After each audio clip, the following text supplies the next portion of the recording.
بسم اللہ الرحمن الرحیم۔ گزشتہ ویڈیو میں ہم نے بات کی تھی لباس کے حوالے سے۔ آج اسی ٹاپک پہ مزید بات کرتے ہیں۔ یاد رکھیں کہ اللہ رب العزت نے قرآن پاک میں لباس کی دو صفات اور دو خصوصیات اور دو مقصد بتائے ہیں۔ ایک مقصد یہ اللہ نے بتایا کہ لباس کے اندر یہ صفت ہونی چاہیے یواری سوآتکم، کہ وہ تمہارے پوشیدہ اعضاء کو چھپائے، جسم کے ایسے اعضاء اس سے چھپ جائیں کہ جن کا ظاہر کرنا اچھا نہیں ہے، جن کا ظاہر کرنا برا ہے۔ دوسرا مقصد وریشا، کہ لباس کے ذریعے تم زیب و زینت حاصل کرو۔ قرآن کی آیت ہے یا بنی آدم قد انزلنا علیکم لباسا یواری سوآتکم وریشا۔ اس آیت کے اندر اللہ تعالیٰ نے یہ جو دو مقصد بتائے ہیں، پہلا مقصد کہ ستر کو چھپانے والا ہو، لباس میں یہ صفت ہونی چاہیے، اور دوسرا مقصد زیب و زینت اس سے آپ اختیار کر سکیں۔ اس کا مطلب یہ ہے کہ لباس اتنا ناقص نہ ہو کہ جس سے ستر بھی نہ ڈھک سکے، ستر بھی نہ چھپے، اور نہ ہی اتنا کم درجے کا ہو کہ وہ لباس پہننے کے بعد جب آپ لوگوں کے سامنے جائیں تو لوگوں کے دلوں میں آپ کی وقعت نہ ہو، لوگ آپ کو کم وقعت سمجھیں۔ یاد رکھیں آپ علیہ السلام نے جہاں پہمت لگے ہوئے کپڑے پہنے ہیں، کم قیمت کپڑے پہنے ہیں، وہاں آپ علیہ السلام نے عمدہ کپڑے بھی پہنے ہیں۔ ایک مرتبہ آپ صلی اللہ علیہ وسلم اپنے گھر سے باہر تشریف لائے تو آپ صلی اللہ علیہ وسلم نے جو چادر اوڑھی ہوئی تھی اس کی قیمت 1000 درہم تھی۔ اور آپ علیہ السلام کی صحابہ کی زندگی کو ہم دیکھ لیں، ایک صحابی ہیں حضرت تمیم داری رضی اللہ تعالیٰ عنہ، ان کے بارے میں آتا ہے کہ انہوں نے خود 1000 درہم کی ایک چادر خریدی تھی اور وہ چادر پہن کر نماز پڑھا کرتے تھے۔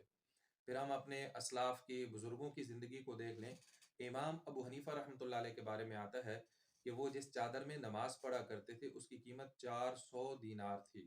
درہم اور دینار یہ سونے کا سکہ ہوتا ہے اور درہم یہ چاندی کا سکہ ہوتا ہے، یعنی 400 درہم اور 1000 دینار، آپ اندازہ لگا سکتے ہیں کہ ان چادروں کی قیمت کیا ہوگی۔ بلکہ امام ابو حنیفہ رحمۃ اللہ علیہ کے بارے میں آتا ہے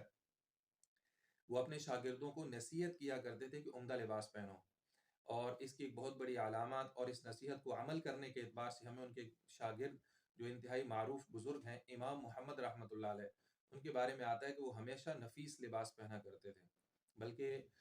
ایک اور واقعہ یاد آیا، امام مالک رحمۃ اللہ علیہ کے بارے میں آتا ہے کہ